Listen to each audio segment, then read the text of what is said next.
Hello po! Ngayon po ipapakita ko po sa inyo ang tamang paraan ng pagluluto at paghahanda ng pagkain. Ngayon po ay maghuhugas po muna tayo ng kamay. Ang paghuhugas po ng kamay ay ginagawa bago at pagkatapos magluto.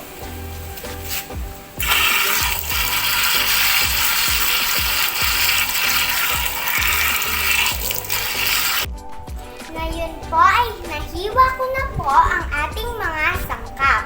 Tandaan, mag-ingat sa paggamit ng kutsilyo o magpatulong kay nanay o kay tatay.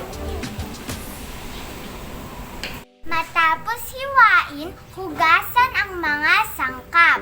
Tandaan, huwag ibababad sa tubig ang isda, karne, gulay upang hindi mawala ang sustansya.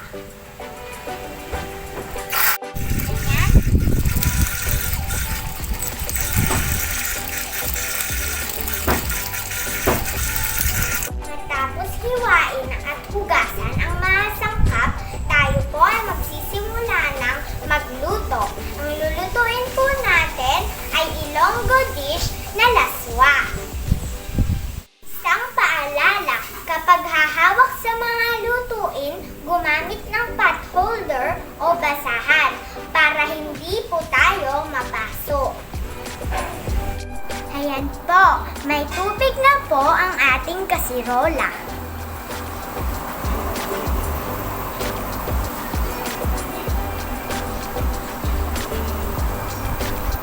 Ang una po nating ilalagay ay ang luya at sibuyas.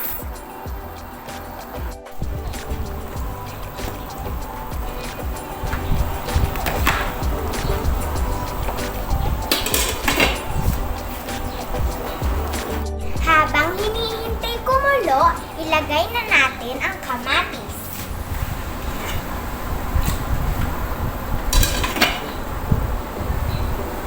Kapag kumukulo na, ilagay na ang okra at kalabasa.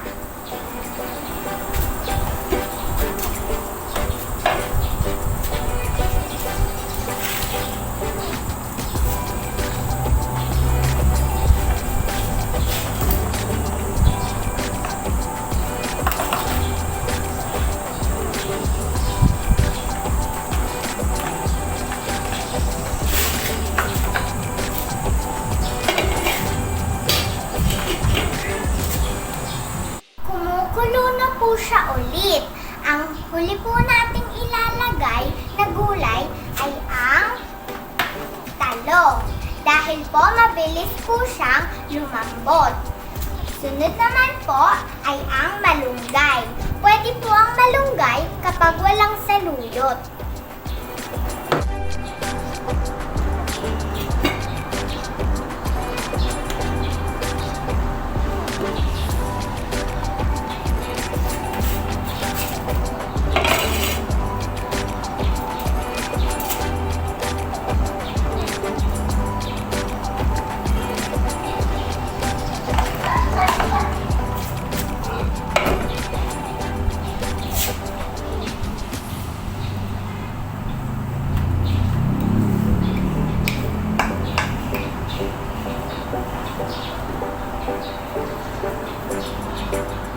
Ngayon po ay lalagyan na po natin ng pampalasa.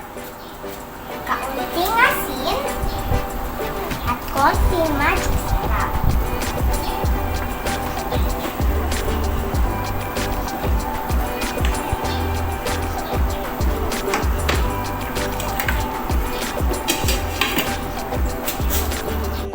Malambot na po ang mga gulay. Ngayon po ay ilalagay ko na po ang seafoods.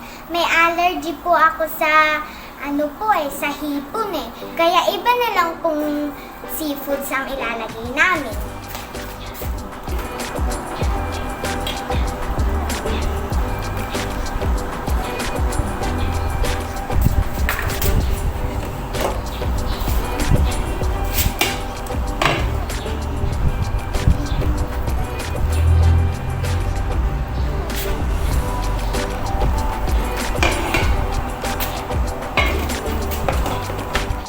Hintaying maluto at maaari na nating maihain. Katapos magluto, paghiwalayin ang basa at tuyong basura.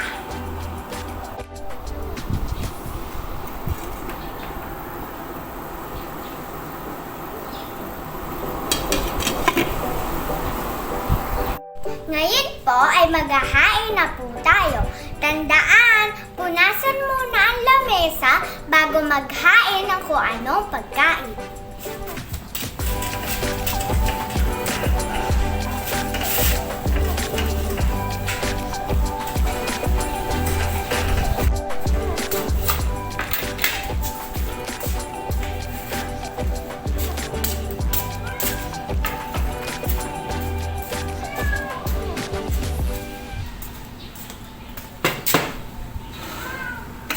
Laging tandaan, maghugas ng kamay bago at pagkatapos kumain.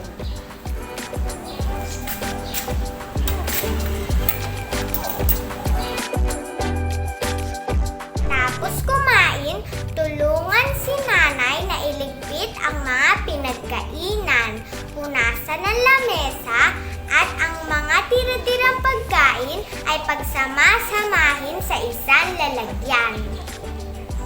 Ganyan po ang tamang pagluluto at paghahanda ng pagkain. Salamat po!